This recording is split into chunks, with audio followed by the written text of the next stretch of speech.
अस्सलामुअलैकुम बच्चों, उम्मीद है आप खैरियत से होंगे। इस लेक्चर में, ये हमारा आखिरी लेक्चर है चैप्टर नंबर 6 का, बायोमॉलिक्यूल्स 9 क्लास बायोलॉजी जो न्यू सिलेबस है उसका।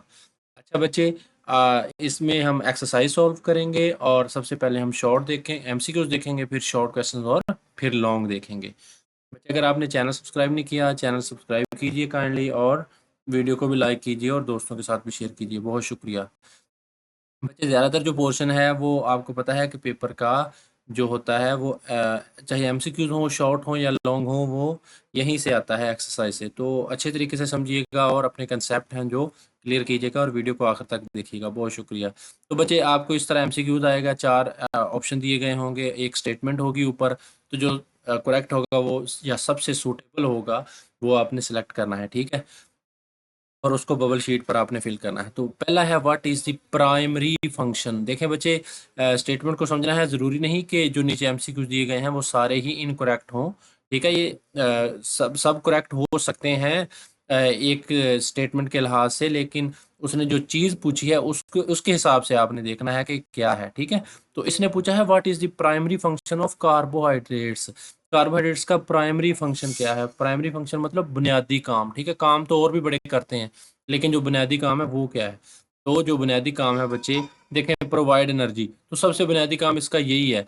एक्ट एज एन एंजाइम, ये काम प्रोटीन करती हैं। रेगुलेट प्रोसेस, प्रोसेस को रेगुलेट कर सकते हैं, ठीक है ना, कार्बोहाइड्रेट, लेकिन इनका बुनियादी काम नहीं है, ठीक है। तो बुनियादी काम प्रोवाइड एनर्जी है, ठीक है। तो इसका क्या हो जाएगा, तवानाई फराहम करते हैं। हम ग्लूकोज लेते हैं, वो कार्बोहाइड्रेट है, ठीक है ना। कार्बोहाइड्रेट, ग्लूकोज का आपने पढ़ा, ठीक है, मोनोसेक्राइड्स वगैरह और डाइसेक्राइड्स, तो सारे ये एनर्जी के सोर्सेज हैं। दूसरा, how will you differentiate between monosaccharides and polysaccharides. उसने कहा है कि डिफरेंशिएट आप किस तरह करेंगे। डिफरेंशिएट मतलब फ़र्क किस तरह करेंगे बिटवीन, दरमियान में, मोनोसेक्राइड के और पॉलीसेक्राइड के, यानी कि मोनोसेक्राइड और पॉलीसेक्राइड के दरमियान में आपने फ़र्क करना है बच्चे। तो आप क्या कैसे फ़र्क करेंगे, क्या फ़र्क है मोनोसेक्राइड और पॉलीसेक्राइड का, पढ़ते हैं। Monosaccharide are single sugar. बच्चे, पहला ही एमसीक्यू इसका जवाब है।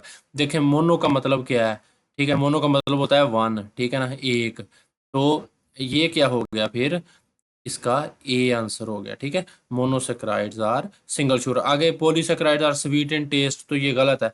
पॉलीसेक्राइड के बारे में ये टर्म गलत है, पॉलीसेक्राइड स्वीट इन टेस्ट नहीं होते, ठीक है। Monosaccharides are present in plant cell wall. Monosaccharide plant की सेल वॉल में होते हैं, नहीं बच्चे, प्लांट की सेल वॉल में सेलुलोज होता है, ठीक है ना, वो है वो पॉलीसेक्राइड है, ठीक है। पॉलीसेक्राइड डिजोल्व इजिली, पॉलीसेक्राइड पानी में आसानी से हल हो जाते हैं, नहीं, ये भी गलत है। तो बच्चे, जो इसका जो आंसर है ना वो पहला ही है, ठीक है ना। क्या हो गया कि ये सिंगल शुगर होते हैं। मोनो का मतलब है वन, पोली का मतलब है बहुत सारे। उसके बाद बच्चे, तीसरा, what is true about cellulose. Cellulose के बारे में क्या चीज सही है, ठीक है ना। तो यानी कि सेलुलोज आपको पता है कि ये पॉलीसेकेराइड है, ठीक है, प्लांट की सेल वॉल में पाया जाता है। It is sweet in taste ना, जो पॉलीसेकेराइड होते हैं वो स्वीट इन टेस्ट नहीं होते। It is digestible by human digestive system, इंसान का हाजमा इसको हजम कर सकता है, नहीं कर सकता, जानवरों का कर सकता है, वो चारा वगैरह खाते हैं, उसमें सेलुलोज होती है, चारा प्लांट ही तो होता है, ठीक है। तो उनका डाइजेस्टिव सिस्टम कर सकता है, इंसानों का नहीं कर सकता, ठीक है ना। ये डाइटरी फाइबर के तौर पर वैसे ही जो है इंटेस्टाइन वहां से गुजर जाता है। It provide structural supports in plants, बिल्कुल ये सही है। देखें, सेलुलोज क्या करती है बच्चे, जो पौधा होता है ना उसको जो साख्ती सपोर्ट है ना, साख्ती सहारा जिसे हम बोलते हैं, वो देती है, ठीक है। तो ये काम किसका है, सेलुलोज का है। तो सेलुलोज के बारे में क्या सच है कि ये पौधों में साख्ती सहारा है जो वो फराहम करती है। उसके बाद क्या है, इट्स सॉल्युबल इन वाटर, तो बच्चे आपको पता है कि पॉलीसेकेराइड जो हैं वो पानी में हल नहीं होते। चौथा बच्चे, which of the following protein is involve, protein, following protein is involve in oxygen transport. Oxygen की ट्रांसपोर्ट में कौन सी प्रोटीन है। आपने प्रोटीन के सोर्सेज और उसके जो फंक्शन है वो पढ़े थे। तो इंसुलिन, तो ये आपको पता है कि शुगर का जो है मेटाबॉलिज्म वो है, और हीमोग्लोबिन बचे ये दूसरा ही हो गया, ठीक है ना। तो ये जो कैराटीन और कोलेजन वगैरह, ये कैराटीन आपको पता है कि डेड जो है पार्ट्स उनमें पाई जाती हैं, नाखून वगैरह और एनिमल्स के हूव्स वगैरह और बाल वगैरह हमारे जो होते हैं वहाँ पाई जाती है। तो हीमोग्लोबिन क्या करती है, ये वो प्रोटीन है जो ऑक्सीजन को हमारे खून में ट्रांसपोर्ट करवाती है। कौन सी प्रोटीन ऑक्सीजन की नकलो हमल की जिम्मेदार है, हीमोग्लोबिन, ठीक है। उसके बाद बच्चे, पांचवा, which component of and amino acid. अच्छा, which component of and amino acid की बात हो रही है, यानी कि ये प्रोटीन के बिल्डिंग ब्लॉक हैं अमीनो एसिड, उसकी बात कर रहा है कि डिटरमाइंस इट्स यूनिक प्रॉपर्टीज। यानी कि जो अमीनो एसिड है बच्चे, उसका कौन सा जो पार्ट है, कौन सा जुज़्व है, इसकी जो यूनिक प्रॉपर्टीज़ हैं, मुनफरद खसूसियात है, उसका ज़िम्मेदार है, उसका तयन करता है। डिटरमाइंस मतलब कि तयन करता है, ठीक है ना। तो आपको पता है कि इसके जो है इसका जो आर ग्रुप होता है, हमने कहा था कि इसकी वजह से जो साइड ग्रुप है, इसकी वजह से क्या होता है बच्चे कि अमीनो एसिड का नाम बदल जाता है। अगर एच था तो उसका नाम और हो गया, अगर वहां पे आके मिथाइल ग्रुप लग गया तो उसका नाम और हो गया, ठीक है। इसका क्या है, मेन काम क्या है कि ये उसकी प्रॉपर्टीज का तयन करता है। देखें बच्चे, प्रोटीन वाले अमीनो एसिड वाला जो टॉपिक है ना प्रोटीन का, वो देखें कि ये जो आर साइड चेन है ना, ये वाली आर साइड चेन है बच्चे, यही तयन करती है। अगर यहाँ बाकी सारा कुछ तो सेम रहेगा, ये कार्बोक्सिल ग्रुप भी ऐसे रहेगा, अमाइनो ग्रुप भी ऐसे रहेगा, एच भी ऐसे रहेगा, हाइड्रोजन भी। तो यहाँ पे अगर एच लग गया ना आर की जगह, तो ये ग्लाइसिन बन जाएगा, अगर मिथाइल लग गया तो ये एलानीन बन जाएगा। तो मेन फर्क यहाँ पे आता है, ठीक है। तो यही चीज़ क्या है, इसका जो है वो तयन करती है। बाद बच्चे अ, इसका ये हो गया, अमीनो ग्रुप हो गया, ठीक है ना, इसका हो गया पहला ही। तो अमीनो ग्रुप क्या है, सॉरी सॉरी सॉरी बच्चे, अमीनो ग्रुप नहीं है, इसका है, मैंने बताया है आर साइड चेन, ठीक है। R side chain, R side chain है, आर इसका तयन करता है। उसके बाद बच्चे, which protein are involve in defence against pathogens. अब प्रोटीन का फंक्शन पूछ रहा है कि कौन सी प्रोटीन है वो पैथोजन के अगेंस्ट जो है वो डिफेंस प्रोवाइड करती है। बच्चे आपको पता है जो एंटीबॉडीज हैं, जब कोई जरासीम हमारे जिस्म में दाखिल होता है तो ये फौज खड़ी हो जाती है, हमारी मदद करती है बीमारी के खिलाफ लड़ने में। ये क्या होगी, एंटीबॉडीज। एंटीबॉडीज इसका आएगा कि पैथोजन के खिलाफ, पैथोजन ये कोई भी जिस्म को नुकसान दे जो जरासीम होते हैं उनको हम बोलते हैं बच्चे। Which of the following are the units of most lipids, यानी कि ज्यादातर लिपर्ड्स के ये कौन सा यूनिट होता है, यानी कि लिपर्ड की अब साख्त पूछ रहे हैं। तो अमीनो एसिड बच्चे आपको पता है ये किसके यूनिट्स हैं, ये प्रोटीन के हैं। न्यूक्लियोटाइड किसके हैं, ये आरएनए और डीएनए के हैं, न्यूक्लिक एसिड्स के हैं। सिंपल शुगर्स आपको पता है बच्चे, ये कार्बोहाइड्रेट्स के हैं। और फैटी एसिड होता है और ग्लाइसरोल होता है। ग्लाइसरोल एक अल्कोहल है और फैटी एसिड लॉन्ग चेन क्या है, ये हाइड्रोकार्बन है। तो ये बी आंसर इसका करेक्ट हो जाएगा। ये ज्यादातर लिपिड्स की इकाइयां कौन सी हैं, फैटी एसिड्स और ग्लिसरॉल। बच्चे अगला आठवां, how do unsaturated fatty acid differ from saturated fatty acids. देखिए, अनसैचुरेटेड आपने पढ़ा था कि इनके जो कार्बन कार्बन होते हैं ना, उनके दरमियान क्या होता है बच्चे, डबल बॉन्ड होता है। और सैचुरेटेड क्या होते हैं, उनके जो होते हैं कार्बन कार्बन के दरमियान डबल बॉन्ड नहीं होता, डबल बॉन्ड नहीं होता, और सारी वो जो बॉन्ड होते हैं वो हाइड्रोजन ने पूरे किए होते हैं। अनसैचुरेटेड दिखेंगे, they have more hydrogen atom ना, बिल्कुल भी नहीं। अनसैचुरेटेड में मोर नहीं होते, सैचुरेटेड में मोर होते हैं। They contain double bonds in their hydrocarbon chain, हाँ जी बिल्कुल यही है। तो इसका हो जाएगा दूसरा कि इनमें क्या होते हैं बच्चे, अनसैचुरेटेड फैटी एसिड्स में क्या होता है, हाइड्रोजन जंजीर जो होती है, चेन होती है, उसमें डबल बॉन्ड होता है। तो इसका ये करेक्ट हो जाएगा। के बाद उसने ये जो और चीज़ पूछी है कि they they are solid at room temperature. बच्चे अनसैचुरेटेड सॉलिड नहीं होते, सैचुरेटेड होते हैं, ठीक है। They are found only in animal fat, ये भी गलत है। अच्छा, उसके बाद बच्चे नौवां, which of the following is not function of protein. इनमें से कौन सा फंक्शन नहीं है प्रोटीन का, यानी कि ये चार दिए गए हैं तो तीन फंक्शन होंगे प्रोटीन के, तीन एमसीक्यू, जो एक होगा वो फंक्शन नहीं होगा। ट्रांसपोर्ट ऑक्सीजन इन ब्लड, तो बच्चे हीमोग्लोबिन आपने पढ़ी है, ठीक है ना, तो वो तो प्रोटीन है, तो वो तो फंक्शन करती है, तो ये तो प्रोटीन का फंक्शन है। जेनेटिक इंफॉर्मेशन, ये इसका सही है। जो डीएनए और आरएनए है बच्चे, जो डीएनए और आरएनए होते हैं, डीएनए को हमने बोला था कि ये क्या है, जेनेटिक इन्फॉर्मेशन को कैरी करता है, ठीक है। तो वो न्यूक्लिक एसिड है, उसने प्रोटीन का पूछा है तो ये फंक्शन न्यूक्लिक एसिड का है, ठीक है ना। हेल्प इन डाइजेस्टिंग फूड, तो ये भी प्रोटीन का फंक्शन है। फाइट अगेंस्ट पैथोजन, अभी हमने ऊपर पढ़ा है कि जो एंटीबॉडीज हैं वो प्रोटीन्स हैं और पैथोजन के खिलाफ मदद करती हैं लड़ने में जिस्म को। तो कैरी जेनेटिक इन्फॉर्मेशन, ये काम है बच्चे डीएनए का, ठीक है ना। वो न्यूक्लिक एसिड है, वो प्रोटीन नहीं है। तो उसने प्रोटीन का पूछा कि कौन सा फंक्शन नहीं है, इसका क्या हो जाएगा, नौवें का बी हो जाएगा कि कौन सा फेल प्रोटीन सरंजाम नहीं देती, वरासती मालूमात रखना, जेनेटिक इन्फॉर्मेशन। बाद बच्चे 10वां, which component make up a nucleotide. Nucleotide किसके बिल्डिंग ब्लॉक हैं? न्यूक्लियोटाइड बिल्डिंग ब्लॉक हैं आरएनए और डीएनए के, यानी कि न्यूक्लिक एसिड्स के। ठीक है, तो उसने यही पूछा है कि विच कंपोनेंट्स, कौन से इनमें से जो कंपोनेंट हैं वो न्यूक्लियोटाइड को बनाते हैं। न्यूक्लियोटाइड में बच्चे आपने 3 चीजें पढ़ी थी। ठीक है, एक शुगर पड़ी थी, चाहे वो पेंटोज शुगर थी, अगर डीएनए होगा तो डीऑक्सीराइबोज हो जाएगी, अगर आरएनए होगा तो राइबोज शुगर हो जाएगी। तो एक शुगर होगी, एक फास्फेट ग्रुप होगा जो 5 नंबर कार्बन पे लगा होगा, और एक नाइट्रोजनस बेस होगी। ठीक है, जो कार्बन नंबर 1 पे लगी हुई। तो पहला ही इसका क्या है, करेक्ट है। बाकी दूसरा है अमीनो एसिड, तो बच्चे ये न्यूक्लियोटाइड का यूनिट नहीं है, ये तो उसका है अपना प्रोटीन का। फैटी एसिड ये किसका है बच्चे? एक आप चीज देख लें तो आपको पता चल जाएगा कि सारे अगले सही भी होंगे तो कोई मसला नहीं है, लेकिन ये वाला गलत है। फैटी एसिड लिपिड्स का है, प्रोटीन शुगर नाइट्रोजनस बेस ना, ये भी नहीं है। ये न्यूक्लियोटाइड है बच्चे, न्यूक्लिक एसिड है, तो शुगर होगी, फास्फेट होगा और नाइट्रोजनस बेस होगी। तो 10वें का बच्चे क्या हो जाएगा, कौन से अज़ा मिलकर न्यूक्लियोटाइड बनाते हैं? शुगर, फास्फेट और नाइट्रोजन वाली बेस। ठीक है, यहाँ पे मैं आपको दिखा भी देता हूँ। ये आप देख लें, ये आपने कल ही पढ़ा है लेक्चर में।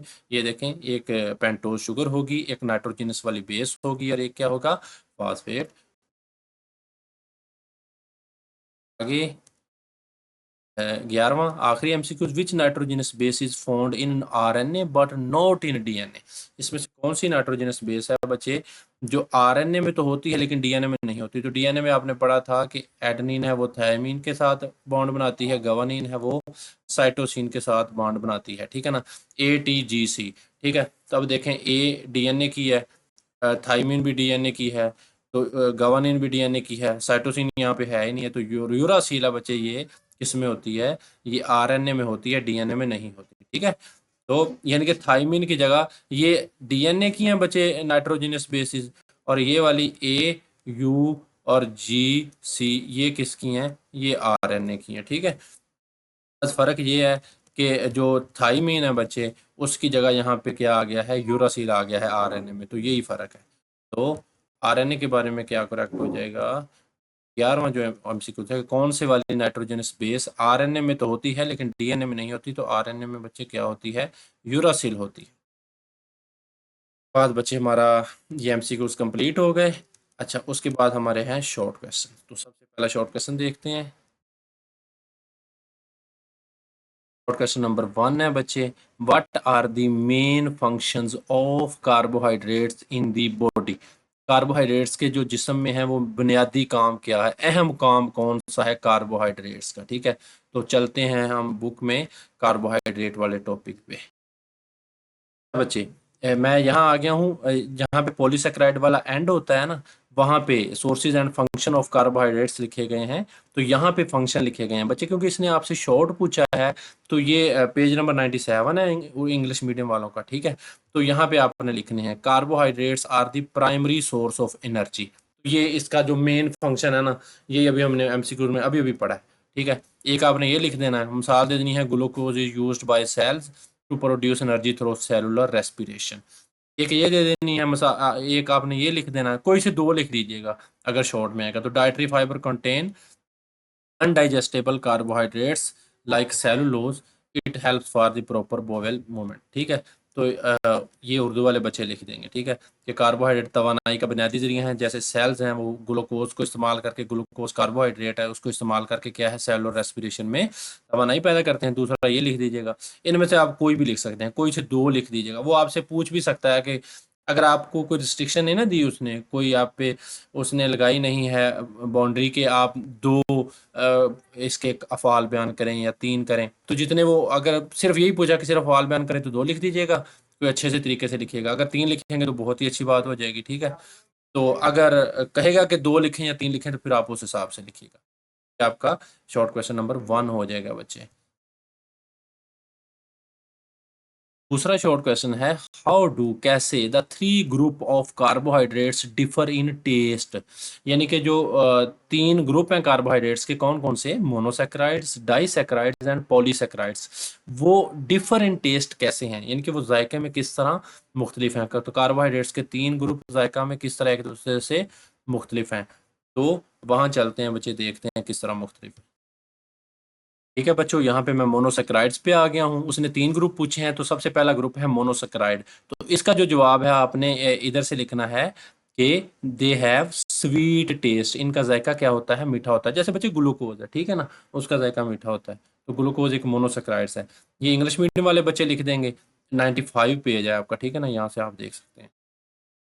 जो उर्दू मीडियम वाले बच्चे हैं वो ये लिख देंगे कि इनका जो जायका होता है, ये मोनोसेक्राइड वाला टॉपिक है कि ये पानी में आसानी से हल अच्छा, इनका जायका क्या होता है? मीठा जायका रखते हैं। तो आपने लिखना है कि मोनोसेक्राइड्स, आगे लिख देना है मीठा जायका रखते हैं। तो ये एक लाइन में आपका एक हिस्सा कंप्लीट हो गया। ये पेज नंबर 106 है उर्दू मीडियम वालों का, ठीक है। और इंग्लिश मीडियम वालों का पेज नंबर 95 है, ठीक है। उसके बाद बच्चे हमने देखना है, ये एक ग्रुप का जायका हो गया, ठीक है ना, कि मोनोसेक्राइड क्या है? मीठे होते हैं।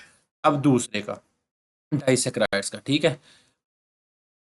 आपने इसके बारे में लिखना है डाइसेक्राइड्स। अब देखें, ये डाइसेक्राइड पे बच्चे में आ गया हूँ।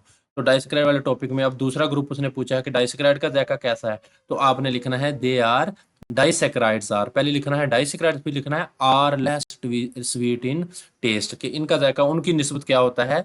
कम मीठा होते हैं। ये कम मीठे होते हैं, ठीक है। और इनके जायके में क्या है? कम मीठे होते हैं। डाइसेक्राइड्स जायके में कम मीठे होते हैं। तो ये दूसरा ग्रुप हो गया। ये पेज नंबर 107 है उर्दू मीडियम वालों का बच्चे। इसके बाद बच्चे तीसरे ग्रुप का जायका पूछा है उसने, ठीक है। तो आपने ये लिखना है इसका, आपने लिखना है पॉलीसेक्राइड्स। ये पेज नंबर 96 है बच्चे उनका, इंग्लिश मीडियम वालों का, ठीक है। तो आपने लिखना है पॉलीसेक्राइड्स आर, इतना लिखकर फिर आगे लिख देना है टेस्टलेस। क्या है? टेस्टलेस, यानी कि ये बेजायका होते हैं। तो ये आपने तीसरी लाइन में ये जवाब दे देना है। इसी तरह ये जो उर्दू मीडियम वाले बच्चे हैं, तो आपने लिखना है कि पॉलीसेक्राइड्स, फिर आपने लिखना है बेजायका है, ठीक है। तो ये आपका क्या हो गया? शॉर्ट क्वेश्चन क्लियर हो गया। तो ये तीनों ग्रुप्स में जाकर ना लहदा आपने इनको इसको याद कर लेना। तो वैसे भी याद हो ही गया होगा आपको कि जो मोनोसेक्राइड्स हैं बच्चे, वो जायके में मीठे हैं, स्वीट इन टेस्ट। दूसरे हैं वो लेस स्वीट इन टेस्ट हैं, जो डाइसेक्राइड्स हैं। और जो तीसरे पॉलीसेक्राइड्स हैं वो क्या है? टेस्ट लेस है, उनका कोई जायका ही नहीं है। बेटा जी, आगे तीसरा सवाल है, name two common monosaccharides and two disaccharides. बड़ा इजी है, सिर्फ दो उसने कहा कि मोनोसेक्राइड के नाम लिख दो और दो डाइसेक्राइड के, यानी कि दो आम मोनोसेक्राइड के और दो डाइसेक्राइड के, ठीक है। तो मैं आपको दिखा देता हूँ यहाँ पे। ठीक है बच्चे, नाम सिर्फ लिखने हैं आपने, ठीक है। तो ये देखें, मोनोसेक्राइड के नाम ये काफ़ी हैं यहाँ पे। राइबोज भी है, डीऑक्सीराइबोज है, ग्लूकोज है, गलैक्टोज है, फ्रक्टोज है। जिनके इनमें से दो के मर्जी लिखते हैं। ये मैं तो आपको सजेस्ट करूंगा कि कॉमन जो है ना उनके लिखें। वैसे ये सारे कॉमन है, राइबोज और डीऑक्सीराइबोज भी तो हमारे डीएनए आरएनए में पाई जाती है, ये भी कॉमन है। लेकिन ये जो ग्लूकोज और फ्रक्टोज है ना, ये ज़्यादा कॉमन है। तो आप ये भी लिख सकते हैं, ठीक है। तो ये एक डाइसेक पॉली मोनोसेक्राइड्स के नाम हो गए, ठीक है ना। ये मोनोसेक्राइड वाले टॉपिक में आपको मिल जाएगा। चाहे आप इस सवाल के आगे लिख लें, जो जो सवाल है, तो ग्लूकोज और फ्रक्टोज लिख लें, ठीक है। ये उर्दू वाले लिख रहे हैं, ग्लूकोज इस तरह लिखना है और फ्रक्टोज इस तरह लिखना है। और उसके बाद उसने पूछा है कि दो डाइसेक्राइड के नाम लिखें, तो सक्रोज और माल्टोज, ठीक है। ये सक्रोज लिख दें, ये माल्टोज लिख दें इंग्लिश मीडियम वाले। और ये उर्दू मीडियम वाले लिख दें। ये 107 नंबर पेज है इनका उर्दू मीडियम का, ठीक है। तो सक्रोज और माल्टोज लिखने हैं। तो ये दो मोनोसेक्राइड, सिर्फ नाम लिखने हैं बच्चे, जितना पूछा है ना उतना लिखना है। बेटा सवाल नंबर 4 है, विच monosaccharides make a sucrose molecule. यानी कि सक्रोज एक डाइसेक्राइड है, तो उसने कहा कि कौन से मोनोसेक्राइड, कौन से दो मोनोसेक्राइड मिलते हैं तो सक्रोज को बनाते हैं, ठीक है। तो ये आपने इसका जवाब, सक्रोज का मालिक्यूल कौन से मोनोसेक्राइड से मिलकर बनता है। तो इसको हम देखते हैं। ठीक है बेटा जी, हम डाइसेक्राइड वाले लेक्चर में आ गए हैं। तो सक्रोज देखें, सक्रोज इसको हम टेबल शुगर भी बोलते हैं। ये जो चीनी है ना, आप इस्तेमाल करते हैं, तो ये है। तो made up of two monosaccharides, कौन से दो मोनोसेक्राइड्स हैं? Glucose and fructose. तो ग्लूकोज और फ्रक्टोज जो मिलते हैं बच्चे, ठीक है, ये ग्लूकोज है, ये फ्रक्टोज है। तो जब ये मिले हैं तो इन्होंने क्या बना दिया है? ये सक्रोज बना दिया, ठीक है। तो ये सक्रोज इस तरह बनता है, ग्लूकोज और फ्रक्टोज के मिलने से ये सक्रोज का मालिक्यूल है, ठीक है। तो उसने नाम ही पूछा है, तो आपको स्ट्रक्चर ड्रा करने की जरूरत नहीं है। तो आपने बस इतना लिखना है, sucrose is also called table sugar and is made up of two monosaccharides, for example glucose and fructose. ये उर्दू मीडियम वाले बच्चे ये लिख देंगे, ठीक है ना। सक्रोज यानी खुर्दनी चीनी, टेबल शुगर दो मोनोसेक्राइड यानी ग्लूकोज और फ्रक्टोज से मिलकर बनती है। बस इतना लिखना है। तो बेटा इस सवाल नंबर 5 है। Give an example of a storage polysaccharides in plant. यानी कि स्टोरेज पॉलीसेक्राइड कौन सा है प्लांट में। तो यानी कि कुछ ना कुछ स्टोर करता है, ठीक है ना। आपके जहन में कोई ना कोई आ ही गया होगा। पौधों में स्टोरेज पॉलीसेक्राइड की मिसाल दें। तो एक मैंने कहा था कि ये प्लांट किंगडम में बहुत अबंडेंट है, जब लेक्चर दिया था। चलिए आपको दिखाता हूँ। ये पेज नंबर 96 पे आ गया हूँ मैं, पॉलीसेक्राइड वाले टॉपिक पे आ गया हूँ। ये इंग्लिश मीडियम वालों का ना 96 पेज है। तो यहाँ पे इसकी जो मिसालें दी गई हैं ना पॉलीसेक्राइड की, स्टार्च लिखा है इज अ स्टोरेज पॉलीसेक्राइड, ठीक है ना। अब देखें बच्चे वो सवाल किस तरह निकालते हैं, आपको ये तो अंदाजा हो गया होगा ना कि सवाल किस तरह। आप टेक्स्ट को बच्चे अच्छे तरीके से पढ़ा करें, रट्टा ना लगाया करें। Starch is a storage polysaccharide found in plants. तो ये स्टार्च क्या है, ये स्टोरेज पॉलीसेक्राइड है। It is composed of straight as well as branch chain of glucose units। यानी कि ग्लूकोज की सीधी और जो ब्रांच चेन होती हैं उनसे मिलकर क्या है, ये बना होता है, ठीक है। तो ये स्टार्च है बच्चे, ये सीधी चेन भी जा रही हैं और ये क्या है, ग्लूकोज की ब्रांच भी आगे लग रही है। तो ये इंग्लिश मीडियम वाले लिख देंगे स्टार्च क्या है, स्टोरेज पॉलीसेक्राइड्स है। बच्चे देखें कुछ चैप्टर में सवाल बहुत लंबे हैं, ठीक है। जो अ, इससे पिछला चैप्टर था शायद, उसके हाँ आर्गन और आर्गन सिस्टम वाले के, वो सवाल थोड़े थोड़े से लंबे थे बेटा। लेकिन यहाँ पे सवाल थोड़े से क्या है, शॉर्ट हैं। तो ये पेपर का टाइम मैनेज किया होता है। बच्चे कहते हैं कि किसी चैप्टर के सवाल हैं वो बहुत लेंथी हैं, तो लेकिन ये होता है इस तरह। अगर आपको वो एक लेंथी सवाल देगा ना, तो फिर एक साथ शॉर्ट जो अगला सवाल होगा या उससे पहला होगा वो शॉर्ट होगा, 1 लाइन का होगा, इस तरह का ना, 1 और 2 वर्ड्स का। तो ठीक है। ये पेज नंबर 96 पे है और उर्दू मीडियम वालों का ये है कि ये सुनशास्ता यानी कि स्टार्च बोलते हैं, ये पौधों में पाया जाने वाला एक स्टोरेज पॉलीसेकेराइड है। और ये भी लिखना है कि ग्लूकोज की सीधी और शाखों वाली जंजीरों पर मुश्तमिल होता है, ठीक है। इतना का आप लिख दें कि वो इंप्रेशन अच्छा जाता है कि बच्चे को ठीक पता है, ठीक है। तो वो दूसरा जब पेपर चेक करता है ना, तो वो ज़रा थोड़ी सी आंखें बंद भी कर लेता है कि बच्चे के पास नॉलेज है, वरना वो बड़ी बारीकी से चेक करता है। बेटा जी सवाल नंबर 6 है, शॉर्ट क्वेश्चन। देखें बच्चे, अब ना उसने ये कंप्लीट कर लिए हैं उसने ना मोनोसेक्राइड कार्बोहाइड्रेट से पूछे थे सारे सवाल, मोनोसेक्राइड, डाई एंड पॉलीसेक्राइड। अब वो आ गया प्रोटीन की तरफ। उसने कहा है कि define amino acid and draw its structure. ठीक है, अमीनो एसिड आपको पता है कि ये प्रोटीन के क्या बिल्डिंग ब्लॉक हैं, ठीक है। तो अब अमीनो एसिड की बात कर रहा है कि उसकी तारीफ करें और इसकी साख्त बनाएं। बेटा जी मैं पेज नंबर 98 पे आ गया हूँ, इंग्लिश मीडियम वाले, ठीक है। तो ये प्रोटीन्स वाला जो टॉपिक है ना, तो प्रोटीन को कौन बनाता है, अमीनो एसिड बनाते हैं। तो आपने इसका जवाब लिखना है कि proteins are made up of monomers called amino acids, ठीक है। तो इसका इतना जवाब आपने पहले लिखना है कि प्रोटीन है ये मोनोमर से बनी होती हैं जिन्हें हम अमीनो एसिड कहते हैं। यानी कि अमीनो एसिड मिलकर क्या बनाते हैं, प्रोटीन बनाते हैं। उसके बाद आपने अमीनो एसिड की डेफिनेशन लिखनी है कि amino acid are the organic molecules that join in specific number and sequence to make proteins। तो अमीनो एसिड क्या है, ऑर्गेनिक मॉलिक्यूल हैं जो एक खास तरतीब से और खास नंबर से मिलते हैं और क्या बनाते हैं, प्रोटीन बनाते हैं, ठीक है ना। नंबर भी खास होता है और क्या है, सीक्वेंस तरतीब भी खास होती है। तो ये आपका दूसरा पार्ट हो गया इस सवाल का। ये यानी कि पहला पार्ट हो गया तारीफ होगी, और उसके बाद बच्चे आपने ये अमीनो एसिड का क्या स्ट्रक्चर ड्रा कर देना है। सेंटर में कार्बन है, ये कार्बोक्सिल ग्रुप है। इधर अमाइनो ग्रुप है, H2N है, NH2 है। इधर ये नाइट्रोजन का कार्बन के साथ बॉन्ड दिखाना था, इसलिए उन्होंने N को यहाँ लिखा है। तो वैसे ये NH2 है इस तरह, ठीक है ना बच्चे। उसके बाद बच्चे ये हाइड्रोजन है और ये साइड चेन है, जो कि इसका सारा करता धरता है, इसकी वजह से ही सारा स्ट्रक्चर है वो चेंज होना है, ठीक है। तो ये क्या है बच्चे, ये आपने स्ट्रक्चर ड्रा कर देना है। तो उर्दू मीडियम वाले बच्चे ये लिखेंगे कि अमीनो एसिड वो नामियाती मालिक्यूल हैं जो मखसूस तरतीब में मिलकर क्या बनाते हैं, प्रोटीन बनाते हैं। तो आगे आप ये लिखेंगे प्रोटीन जिन, सबसे पहले आप ये लिखेंगे कि जिन मोनोमर से प्रोटीन बनती है इन्हें हम अमीनो एसिड कहते हैं, इतना। और फिर उसके बाद आप ये लिखेंगे, ठीक है। और उसके बाद आप क्या है, ये वाला स्ट्रक्चर जो है अमीनो एसिड का मैंने समझा दिया है, वो ड्रा कर देना है आपने बच्चे। तो ये उर्दू मीडियम वाले बच्चों के ना 110 नंबर पेज पे है।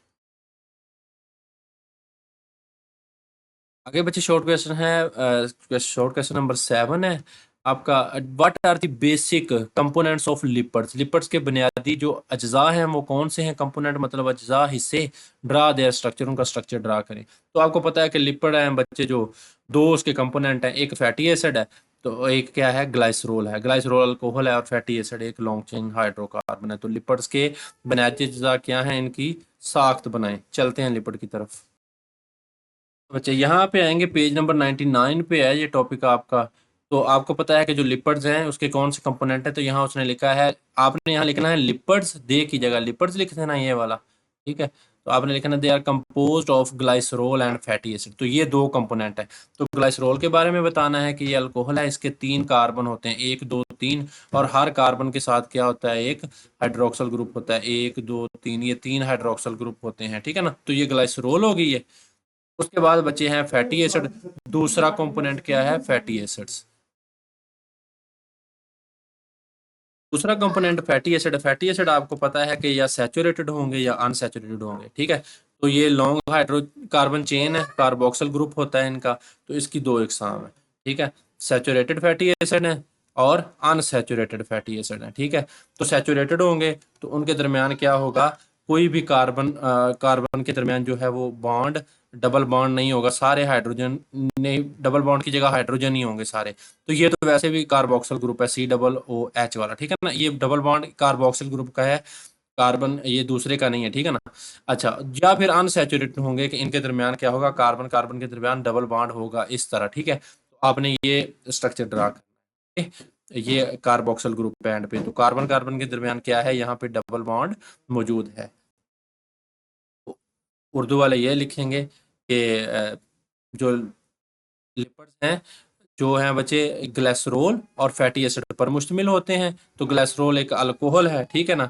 तो इसका आपने ये वाला स्ट्रक्चर ड्रा कर देना है। और जो फैटी एसिड हैं वो लिपिड का दूसरा हिस्सा है, चाहे वो अगर सैचुरेटेड होंगे तो डबल बॉन्ड नहीं होगा, अगर अनसैचुरेटेड होंगे तो डबल बॉन्ड होगा, ठीक है।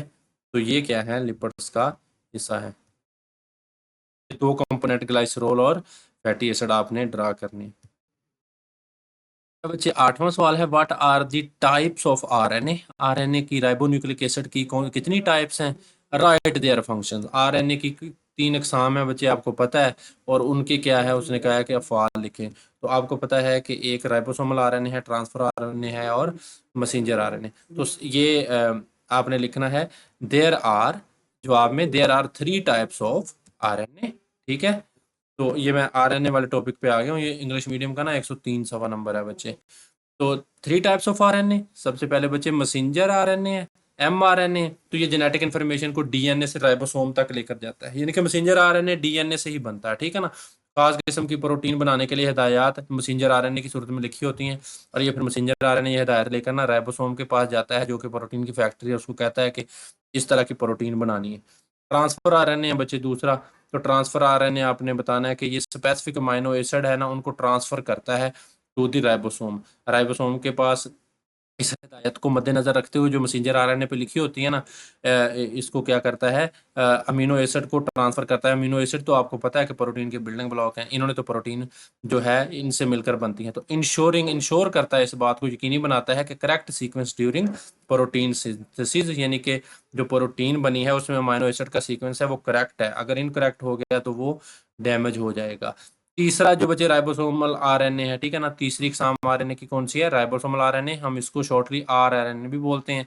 तो ये आपको पता है कि ये राइबोसोम बनाता है, ठीक है ना। ऑर्गेनेली पढ़ी थी ना राइबोसोम, प्रोटीन की फैक्ट्री, ठीक है। तो ये क्या करता है, constitutes the structural and functional components of the ribosome. तो राइबोसोम का हिस्सा है।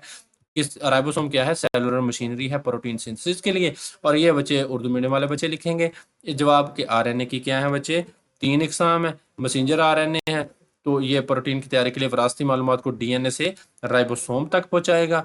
दूसरा बच्चे ट्रांसफर आरएनए है, ये मखसूस जो अमीनो एसिड है, इसका नाम ही बता, मैसेंजर का बता रहा है कि ये पैगाम लेकर जाएगा डीएनए से राइबोसोम तक, यानी कि मैसेंजर पैगाम रसा।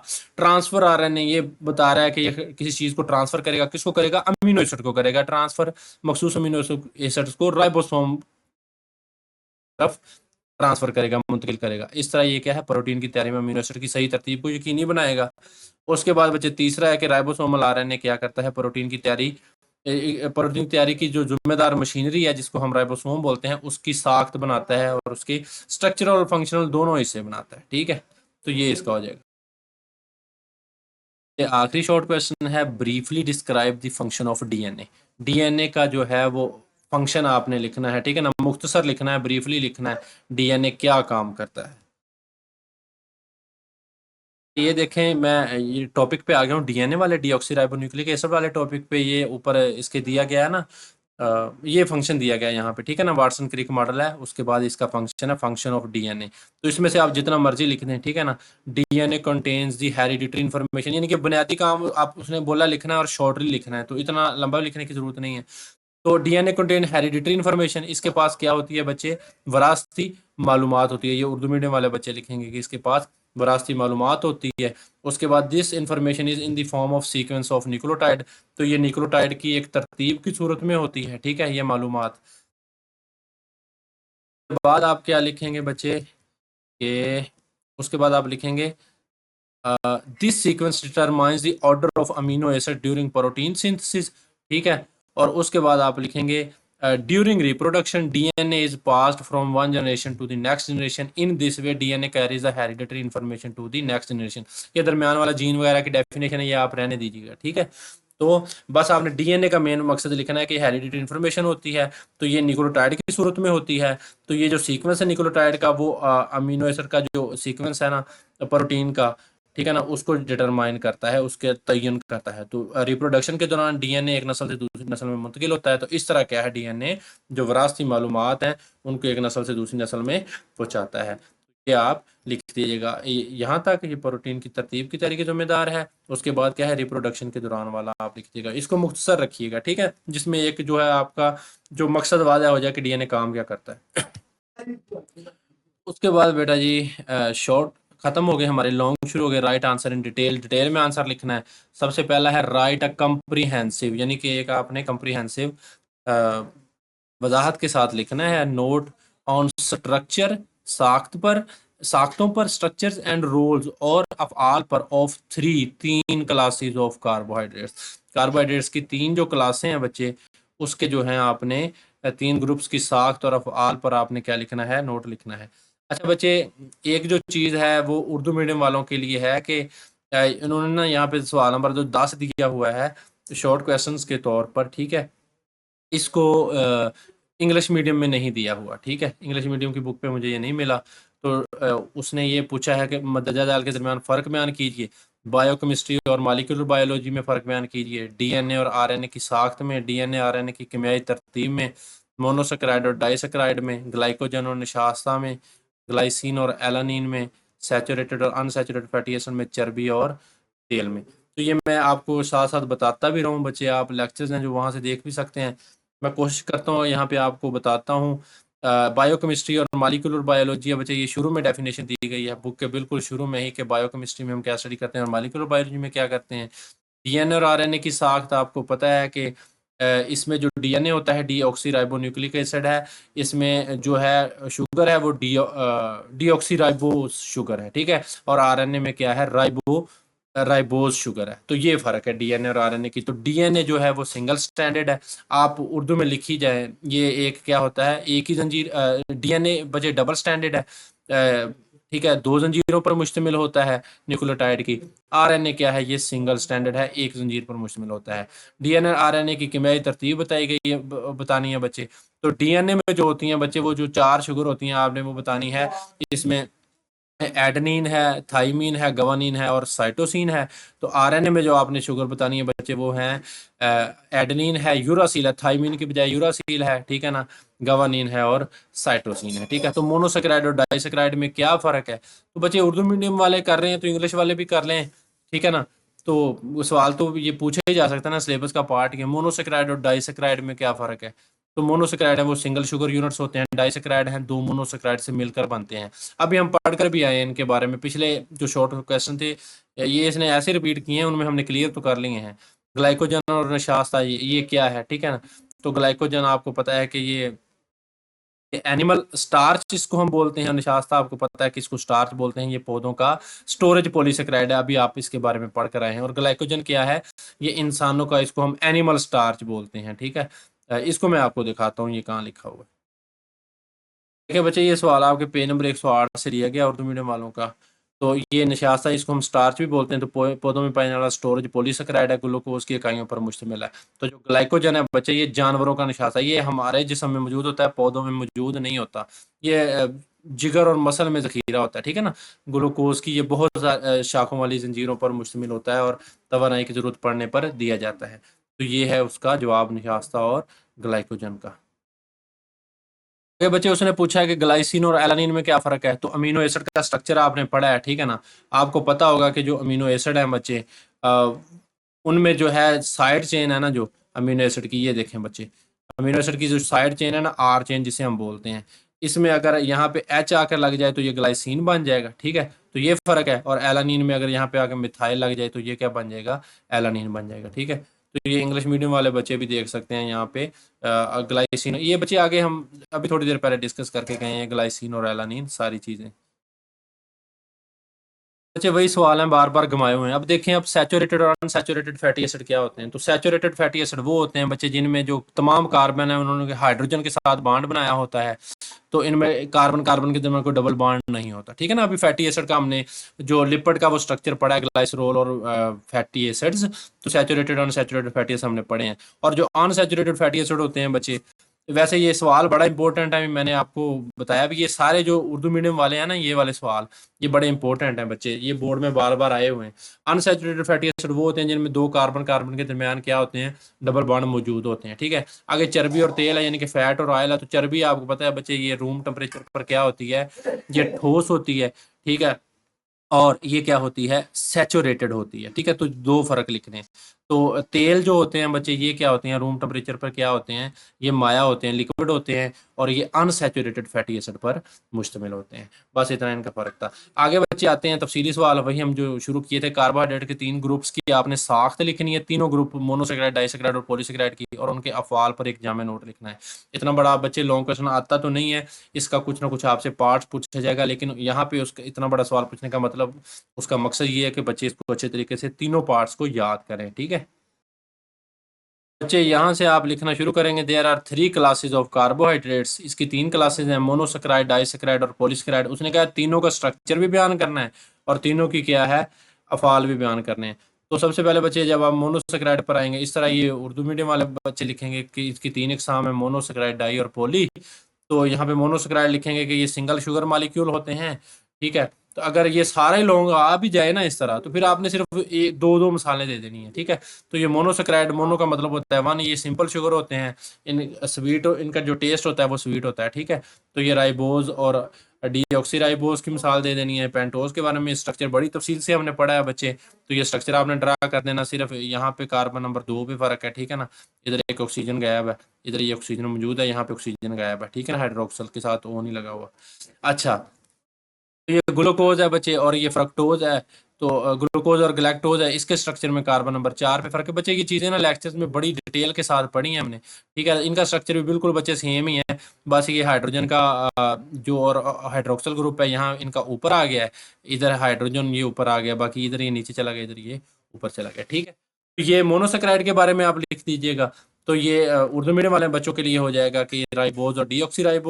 और अगर लॉन्ग में आए, ठीक है, अगर लॉन्ग में ये सारा ही आ जाए कि मोनोसेकेराइड, डाइसेकेराइड, पॉलीसेकेराइड, तो फिर आप सिर्फ ये दो दो मिसालें दे दीजिएगा। अगर खास मिसाल कोई पूछी जाए कि गैलेक्टोज या ग्लूकोज ही लिखना है, तो फिर आपने वही लिखना है।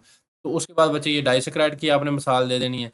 ये इनको हमने बड़ी तफसील के साथ बच्चे लेक्चर में पढ़ा है, आप लेक्चर देख सकते हैं सारे। इस चैप्टर की प्ले लिस्ट आपको इस वीडियो के आखिर में भी शो हो जाएगी, और आप वैसे भी चैनल खोल के देख सकते हैं, ठीक है।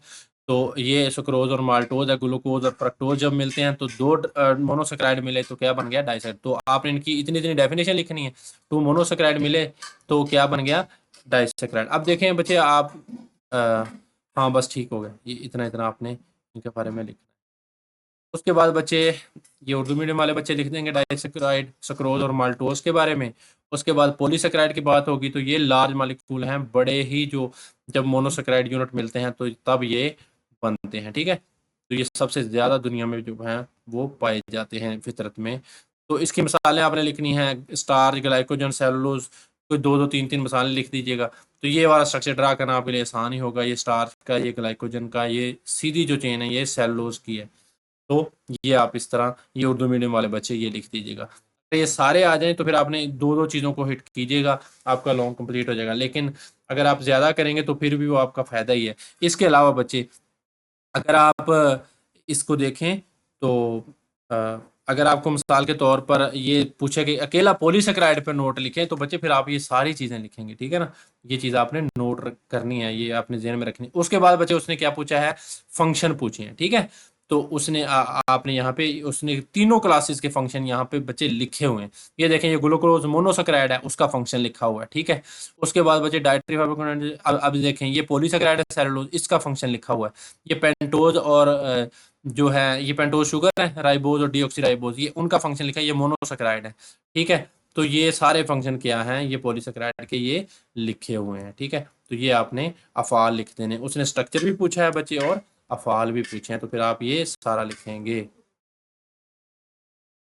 तो बच्चे दूसरा long question, discuss the functions of protein. Protein का फंक्शन जो है बच्चे वो आपने डिस्कस करना है कि प्रोटीन के अफ़ाल पर तबादला ख्याल करें। तो ये तो इजी सा ही है। यहाँ पे देखें बच्चे, ये मैं प्रोटीन के जो सोर्सेज और फंक्शन वाला टॉपिक है ना, यहाँ पे आ गया हूँ, ठीक है। तो ये प्रोटीन के अफ़ाल आपने लिखने हैं। ये कितने हैं, 1 2 3 4 5 6 7 8, ठीक है। तो ये 8 अफ़ाल है ना, जो 8 फंक्शन है, ये आपने लिखने हैं। तो आप इसकी चाहे तो मार्कर से हेडिंग भी बना सकते हैं। मिसाल के तौर पर इसकी मार्कर से हेडिंग बनाएंगे कि पार्ट ऑफ सेल मेम्ब्रेन, ये इतनी मार्कर से हेडिंग बनाकर नीचे लिख दीजिएगा, protein are important part of cell membrane, अगर पेपर में टाइम हो इतना आपके पास तो, ठीक है। तो फिर उसके बाद आपने लिखना है कि ये इनके स्ट्रक्चरल पार्ट्स, ठीक है ना, स्ट्रक्चरल रोल, आप ये लिख सकते हैं दूसरी हेडिंग।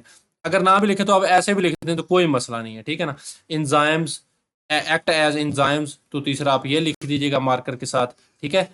और इंजाइम के तौर पर रोल, तो प्रोटीन के बारे में आपने लिखना है। फिर आपने लगाना है एक्ट एज हार्मोन्स, हार्मोन के तौर पर रोल। तो उसका ये फायदा होगा कि जो वो बोर्ड वाला ना सिर्फ आपकी मार्कर की हेडिंग ही पढ़ेगा, ठीक है ना, और आपको वो नंबर देगा। क्योंकि उनके पास भी इतना टाइम नहीं होता। उसको पता है कि बच्चे ने हार्मोन के तौर पर लिखा है तो बस लिखा है, इसको आता है।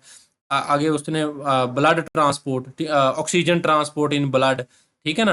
तो ये आप मार्कर से हेडिंग बनाएंगे तो नीचे लिख देंगे कि हीमोग्लोबिन प्रोटीन ये काम करती है। उसके बाद मसल कंट्रैक्शन लिखेंगे, मस्कुलर कंट्रैक्शन मार्कर के साथ हेडिंग बनाएंगे, नीचे लिखेंगे एक्टिन एंड मायोसिन प्रोटीन ऐसे काम करती हैं। आगे हेडिंग बनाएंगे ब्लड क्लोटिंग की, ठीक है। तो नीचे लिखेंगे fibrin is a blood clotting protein that made blood clot, ठीक है ना, जख्म की जगह पर बनाती है। उसके बाद आप लिखना है कि एक्ट एज एंटीबॉडीज, ठीक है ना, एंटीबॉडीज फंक्शन, तो नीचे लिखेंगे सम प्रोटीन कॉल्ड एंटीबॉडीज, ठीक है। तो इस तरह बनाएंगे ना बच्चे, तो फिर तो वो बड़ा इंप्रेस होगा। अगर आप ऐसे भी लिख देंगे तो कोई मसला नहीं है, नंबर मिलेंगे आपको इंशाल्लाह। प्रोटीन के जराये और अफ़आल, तो प्रोटीन क्या है, ये वाले उसके आपने अफ़आल लिखने हैं, ठीक है। तो इस तरह आप इसकी भी आप उर्दू मीडियम वाले चाहें तो हेडिंग्स बना सकते हैं। तो बच्चे तीसरा सवाल है, what are fatty acid, explain their types. तो बच्चे ये शॉर्ट में भी हम कर रहे हैं आगे कि फैटी एसिड क्या है, इनकी अकसाम की वजाहत करें। तो फैटी एसिड क्या है, लॉन्ग चेन हाइड्रोकार्बन है। और दो अकसाम क्या हैं, सैचुरेटेड और अनसैचुरेटेड फैटी एसिड्स। ये पेज नंबर 99 से लिखेंगे इंग्लिश मीडियम वाले। तो फैटी एसिड के बारे में बताना बच्चे। मैं सारा लेक्चर रिपीट करूंगा तो फिर कोई फ़ायदा नहीं है। पिछले बहुत लेक्चर जिन सारे चैप्टर के मैंने दिए हुए हैं आप वहां से देख सकते हैं डिटेल में, ठीक है। यहाँ पे इस लेक्चर ये इस तरह बहुत लंबा हो जाएगा, 3 4 घंटे का लेक्चर हो जाएगा ये एक्सरसाइज वाला ही। तो फैटी एसिड क्या है, लॉन्ग चेन हाइड्रोकार्बन है, कार्बोक्सिल ग्रुप होता है। और इसकी दो इकसाम आपने ये लिख देनी है, सैचुरेटेड और अनसैचुरेटेड। तो ये आपने उनका स्ट्रक्चर बना देना। इसी तरह उर्दू मीडियम वाले बच्चे, तो ये आपने लिखना है कि फैटी एसिड क्या है, यहाँ से आपने लिखना शुरू करना है और ये सारा आपने लिखना है, ठीक है। तो ये फैटी एसिड के बारे में हो जाएगा आपका ये वाला, ठीक है। ये सारा लॉन्ग है, तो ये शॉर्ट के और लॉन्ग के तौर पर दोनों के तौर पर इम्पोर्टेंट है। अब जो बच्चे इनसे कंफ्यूज हो रहे थे ना इन सवालों से, तो बच्चे ये देखें, ये सैचुरेटेड अनसैचुरेटेड फैटी एसिड सारी चीज़ें रिपीट हो रही हैं, इतना मसला नहीं है। उसके बाद बच्चे चौथा सवाल आपका long, describe the basic structure of fats and oils, explain how lipids play role in energy storage. यानी कि उसने कहा कि फैट और ऑयल का क्या है। अब ये देखें, ये फैट और ऑयल का ये जो उर्दू मीडियम वाला था, ये चर्बी और तेल का, ये भी क्लियर हो गया, ठीक है ना। ये इस लेक्चर में इस टॉपिक में क्लियर हो जाएगा। चर्बी और तेल की बुनियादी साख्त बयान करनी है, वजाहत करें कि लिपिड तवानाई जखीरा करने में किस तरह किरदार अदा करते हैं। तो दो चीज़ें पूछी हैं, चर्बी और तेल की बुनियादी साख्त और लिपिड एनर्जी में किस तरह किरदार अदा करते हैं। बच्चे सबसे पहले हम देखते हैं फैट एंड ऑयल की, उसने कहा है जर्नल स्ट्रक्चर बताएं। तो आपने ये जो मेन ग्रुप ऑफ लिपिड्स है ना, यहाँ पे आना है और फैट्स एंड ऑयल वाले आपने ना यहाँ पे आ जाना, ठीक है ना। तो फैट्स एंड ऑयल वाले पे यहाँ पे आपने लिखना है कि fats and oils are the, थोड़ा सा लिखना भी, are the most familiar lipids, they contain one glycerol, इनमें एक ग्लाइसरोल होती है और 3 फैटी एसिड होते हैं। यानी कि ये अल्कोहल है ग्लाइसरोल, इसके साथ यहाँ पे OH ग्रुप लगा होना था और OH ग्रुप की जगह तीन जगह पे आकर क्या लगे, 3 फैटी एसिड। तो यही बात उसने यहाँ की है कि एक ग्लाइसरोल अल्कोहल है और 3 क्या है, फैटी एसिड लगे हुए हैं। तो फैट्स सैचुरेटेड फैटी एसिड होते हैं, रूम टेम्परेचर पे सॉलिड है, इतना का आपने लिख देना है। तो जो ऑयल हैं वो क्या है, उसमें अनसैचुरेटेड फैटी एसिड होते हैं, यानी कि डबल बॉन्ड होते हैं उनके कार्बन के दरमियान, और ये लिक्विड है रूम टेम्परेचर, ठीक है ना। तो ये चीज़ें आपने इधर तक लिखनी है। ये उर्दू मीडियम वाले बच्चे ये लिखेंगे। लिपिड्स के अहम ग्रोह है यहाँ पे, तो ये चर्बी और तेल है, तो ये आप उसके बारे में लिखेंगे और उसके बाद उसका आप स्ट्रक्चर लिखेंगे। ये वाला स्ट्रक्चर लिखना है चर्बी और तेल का, ठीक है। ये नहीं लिखना ये फास्फोलिपिड का है। बेटा जी दूसरा उसने जो पूछा है, उसने ये पूछा है कि लिपिड, एक तो उसका चर्बी और तेल का क्या पूछा है उसने, जनरल स्ट्रक्चर पूछा है फैट एंड ऑयल का। दूसरा उसने पूछा है कि किस तरह एनर्जी जखीरा करते हैं, इनके किस तरह एनर्जी फ्राहम करते हैं। तो आपने एनर्जी जखीरा करने के मालिक्यूल के तौर पर, तो ये फंक्शन पे आना है आपने, ठीक है। तो ये पहला ही आपने ये लिख देना, ठीक है ना। तो बड़ा छोटा सा ये शॉर्ट क्वेश्चन है, एक चीज़ आपने ये लिखनी है, ठीक है, ये वाली फैट्स एंड ऑयल की, और ये बना देना है स्ट्रक्चर, और दूसरी चीज़ आपने ये लिख देनी है, ठीक है ना। फंक्शन में लिपट के जाके, lipid are the most energy rich molecule. मैंने आपको बताया था कि जो प्रोटीन है और कार्बोहाइड्रेट्स हैं उनसे दुगनी एनर्जी इनमें होती है, ठीक है।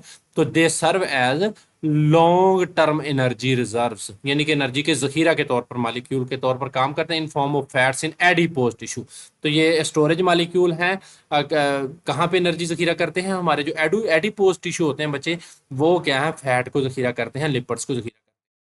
इस तरह एनर्जी देते हैं, when the body requires energy, जब जिसम को एनर्जी की जरूरत होती है, the store lipid are broken down, इनको तोड़ा जाता है to release fatty acid and glycerol. ये ग्लाइसरोल और फैटी एसिड से मिलकर बनते हैं, जब इनको तोड़ेंगे लिपिड को तो फैटी एसिड और ग्लाइसरोल निकलेगा, तो इसको हम फ्यूल फॉर एनर्जी के तौर पर तो यूज करते हैं। तो ये उर्दू मीडियम वाले बच्चे लिखेंगे, 113 नंबर पे है इनका बच्चे, ये वाला ना उर्दू मीडियम वालों का। तो ये आपने चीज लिखनी है, ये वाली, ये पहला ही लिखना है। तो ये आपका क्या है, लॉन्ग क्वेश्चन हो जाएगा। बाद है बच्चे पांचवा, explain the double helix structure of DNA and discuss the base pairing this structure. यानी कि इस स्ट्रक्चर में आपने बताना है डबल हीलिक्स स्ट्रक्चर डीएनए का बताना है, और उसमें जो बेसिस हैं वो किस तरह पेयर करती हैं। तो बच्चे आपको पता है कि double helix structure Watson and Crick ने दिया था, इसके बारे में थोड़ा सा बता देना है। और ये बता देना है कि बेस पेयरिंग, जो नाइट्रोजन बेस हैं, एडेनिन हमेशा थाइमीन के साथ मिलेगी और गवानीन हमेशा साइटोसिन के साथ मिलेगी। तो ये चीज़ें आपने बतानी है, डबल हीलिक्स स्ट्रक्चर बताना है अच्छे तरीके से आपने। मैं दिखाता हूँ आपको। तो ये सवाल क्या है, पांचवा है कि डीएनए की डबल हीलिक्स साख्त की वजाहत करें और साख्त में नाइट्रोजन वाली बेस के मबेन जोड़े बनने पर तबादला ख्याल करें। ये चीज़ आपने बतानी है। यहाँ पे मैं आ गया हूँ डीऑक्सीराइबोन्यूक्लिक एसिड वाले पर, ठीक है। तो ये 102 नंबर पेज है इंग्लिश मीडियम वालों का। तो डीऑक्सीराइबोन्यूक्लिक एसिड है डीएनए, तो आपने, उसने डबल हीलिक्स स्ट्रक्चर आपसे मांगा है, तो आपने ये सारा लिखना है, इसकी डिटेल लिखनी है, छोटा सा टॉपिक है। तो आपने लिखना है कि 1900 जो 53 है, 1953 में वाटसन और क्रिक था, जो इन्होंने क्या दिया है, डबल हीलिक्स रख दिया। तो इसके सारे पॉइंट लिखने हैं कि DNA is a double helix molecule, इसके दो स्टैंड होते हैं, ये एक दूसरे के ऊपर क्वाइल होते हैं इस तरह, नाइट्रोजन बेस क्या है, एक दूसरे के साथ मिली होती हैं, उन्होंने हाइड्रोजन बॉन्ड बनाए होते हैं।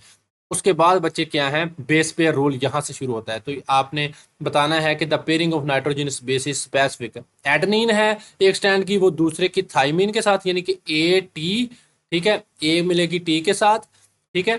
और जो सिमिलरली जो साइटोसिन होगी एक स्टैंड की, वो दूसरे यानी कि सी होगी, वो जी के साथ मिलेगी, या जी या सी के साथ मिलेगी। उसके बाद बेस पेयरिंग का दूसरा, बेस पेयरिंग रूल का दूसरा आपने बताना है, ए और टी के दरमियान डबल बॉन्ड होगा इस तरह, और सी और जी के दरमियान क्या होंगे, ट्रिपल बॉन्ड होंगे इस तरह, ठीक है। 3 लाइनें लगा देनी है सी और जी के दरमियान। तो ये चीज़ बच्चे आपने बतानी है। तो ये 4-5 पॉइंट बताने हैं आपने बस। ये उर्दू मीडियम वाले बच्चे बताएंगे ये वाला, यानी कि यहाँ से बताएंगे डीऑक्सीराइबोन्यूक्लिक एसिड। और ये जेम वाटसन और फ्रांसिस क्रिक का नाम बताना है आपने, इन्होंने डबल हीलिक्स दिया था। और ये आपने, ये एक पॉइंट बताना है, ये दूसरा बताना है, ये तीसरा बताना है, ठीक है। अगर इसमें कोई समझ नहीं लग रही तो बच्चे आप मेरा लेक्चर है जो वो खोल कर देख सकते हैं, मैंने पहले प्ले लिस्ट आपको एंड पे शो हो जाएगी, या आप चैनल खोल लें। एडेनिन और थाइमिन के दरमियान 2 हाइड्रोजन बॉन्ड, जबकि साइटोसिन और गवारीन के दरमियान 3 हाइड्रोजन बॉन्ड होते हैं। ए हमेशा टी के साथ मिलेगी और सी हमेशा जी के साथ। तो ये चीज है बेस पेयरिंग रूल। इसे हम कहते हैं कि जो नाइट्रोजन बेसिस हैं वो एडेनिन टी के साथ मिलेगी थाइमिन के साथ, और जो गवानीन है वो साइटोसिन के साथ। बेटा जी आखिरी लॉन्ग क्वेश्चन है, explain how the information in DNA is converted to RNA and then to proteins. यानी कि जो इंफॉर्मेशन है वो डीएनए से किस तरह है वो आरएनए में वजाहत करें कि डीएनए में मौजूद मालूमात को पहले आरएनए और फिर प्रोटीन में कैसे तब्दील किया जाता है। देखें बच्चे ये सवाल किस तरह घुमाकर पूछा गया है। मैंने जो कल ही लेक्चर दिया है function of working of DNA और आरएनए पे, जो आखिरी टॉपिक है सेंट्रल डोगमा, ठीक है ना, कि इंफॉर्मेशन को पहले डीएनए से आरएनए बनाया जाएगा, मैसेंजर आरएनए, फिर उसको क्या है आरएनए से क्या बनाई जाएंगी, मैसेंजर आरएनए से प्रोटीन बनाई जाएंगी। अब ये देखें बच्चे इसका जवाब यहाँ है। तो मैंने कहा था कि ये सवाल बड़ा घुमाकर पूछा जाता है। ये पेज नंबर है ना 104 है इंग्लिश मीडियम वालों का, यहाँ पे है बच्चे ये सवाल। अब उसने पूछा है कि आप बताएं कि इंफॉर्मेशन को किस तरह डीएनए से आरएनए और आरएनए से प्रोटीन में बनाया जाता है। तो देखें बच्चे डीएनए से आरएनए ये आपने सारा लिखना है और ये आपने स्ट्रक्चर भी ड्रा करना है, ठीक है ना। पहले मैं आपको बता दूं, बस ये इतना सही है। तो देखें बच्चे ये मैंने इस पे लेक्चर दिया, आप लाजमी देखिएगा कि वर्किंग ऑफ डीएनए और आरएनए सेंट्रल डोगमा है। अब एक सवाल का सीक्वेंस ये है ना कि डीएनए से आरएनए में किस तरह कन्वर्ट किया जाता है और आरएनए से प्रोटीन किस तरह बनाई जाती हैं। ये सवाल 4 तरीकों से भी पूछा जा सकता है। ये वर्किंग ऑफ डीएनए और आरएनए पे नोट लिखें, ये भी पूछा जा सकता है। ट्रांसक्रिप्शन और ट्रांसलेशन पे नोट लिखें। तीसरा तरीका ये भी पूछा जा सकता है बच्चे यही सवाल घुमाकर। चौथा तरीका send right a note on central dogma of molecular biology, molecular biology के सेंट्रल डोगमा पे नोट लिखें। तो बच्चे ये 4 तरीके हैं, इस याद कर लें। सवाल का जवाब यही रहना है, बस ये सवाल घुमा कर देता है तो बच्चे कंफ्यूज होकर क्या करते हैं, बड़ा इंपॉर्टेंट शॉर्ट भी है लॉन्ग भी है, बच्चे कंफ्यूज होकर छोड़ आते हैं पता नहीं क्या पूछा है। तो देखें बच्चे पहले डीएनए से मैसेंजर आरएनए बनेगा, इसको हम ट्रांसक्रिप्शन बोलेंगे। मैसेंजर आरएनए से प्रोटीन बनेगी साइटोप्लाज्म में आकर, उसको हम ट्रांसलेशन बोलेंगे।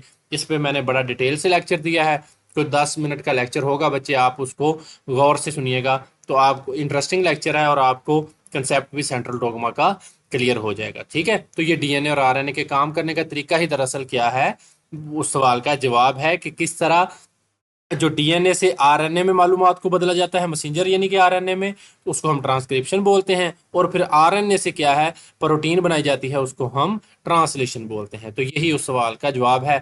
ये central dogma of molecular biology से क्या मुराद है, ये सवाल इस तरह भी आता है, ठीक है। तो कंफ्यूज नहीं होना बच्चे। के बाद बच्चे अच्छा इंक्विजिटिव क्वेश्चन है कि इवेल्युएट, पहला है evaluate the importance of water in functioning of biomolecules. यानी कि बायोमॉलिक्यूल्स की जो फंक्शनिंग है बच्चे, उसमें पानी, बायोमॉलिक्यूल काम करने में पानी की अहमियत का अंदाज़ा लगाएं। तो इस सवाल का जवाब मैं आपको बता देता हूँ बच्चे के पानी है जो सबसे अहम चीज़ है। सेल के ज़्यादातर जो रिएक्शन होते हैं वो पानी में होते हैं, ठीक है। तो बच्चे पानी एक यूनिवर्सल सॉल्वेंट भी है। मतलब यूनिवर्सल सॉल्वेंट इसको हम इसलिए बोलते हैं कि बहुत सारे जो मॉलिक्यूल हैं उनको अपने अंदर हल कर लेता है। एंजाइम हमारे जिस्म में बच्चे काम करते हैं, उनके काम करने के लिए पानी ज़रूरी है। जो अमाइनो एसिड और प्रोटीन वगैरह की पोलर साइड है उनके साथ बच्चे पानी है वो मिलता है, और वो प्रोटीन की फोल्डिंग वगैरह में ये काम, ये हाई लेवल का क्वेश्चन है बच्चे, सिर्फ आपको थोड़ा सा पता होना चाहिए इसके बारे में, ठीक है। तो इसके अलावा आपको पता है कि जो पानी है बच्चे वो टेम्परेचर रेगुलेशन में, हमारा जिस्म की थर्मो रेगुलेशन है। पसीना आता है पानी की वजह से, तो जिस्म में जो बायोमॉलिक्यूल होते हैं वो अच्छे तरीके से काम करते हैं। और मतलब कि जो पानी है वो हमारे जिस्म में टेम्परेचर को, दर्जा हरारत को मेंटेन करता है, जिसकी वजह से जो बायोलॉजिकल मॉलिक्यूल हैं, बायोमॉलिक्यूल हैं, वो काम करते हैं, ठीक है।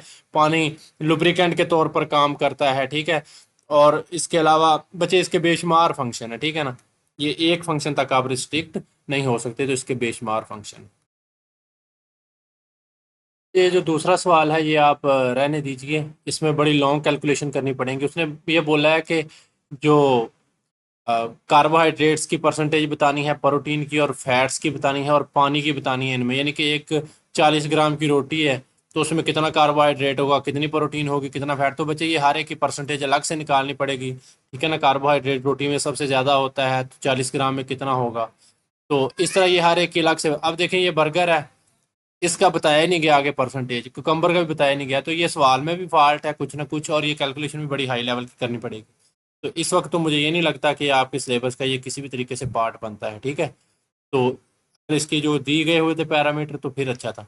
चलें बच्चे, बहुत शुक्रिया लेक्चर एंड तक देखने का, बहुत शुक्रिया जो बच्चे अभी तक मौजूद हैं लेक्चर में, लेकिन आपके फ़ायदे की चीज़ें बताई हैं बच्चे, मैंने काफ़ी मेहनत की है। तो वीडियो को लाइक कीजिएगा, चैनल को सब्सक्राइब कीजिएगा, दोस्तों के साथ शेयर कीजिएगा। मज़ीद इस तरह के जो लेक्चर हैं, और केमिस्ट्री के भी लेक्चर अपलोड कर रहा हूँ, वो भी आप देख सकते हैं बच्चे। और बायोलॉजी का इंशाल्लाह कल ही या अगला लेक्चर जो होगा वो हमारा एंजाइम पे होगा। अगला चैप्टर हम चैप्टर नंबर 7 शुरू करेंगे, और इन करीब हम बुक को ख़त्म करेंगे, और फिर बुक की जो है वो हम दूसरी चीज़ों की तरफ आएंगे, गैस वगैरह या शॉर्ट इंपॉर्टेंट जो क्वेश्चन होंगे एमसीक्यू शॉर्ट और लॉन्ग। चलें बच्चे, बहुत शुक्रिया, अल्लाह हाफिज़।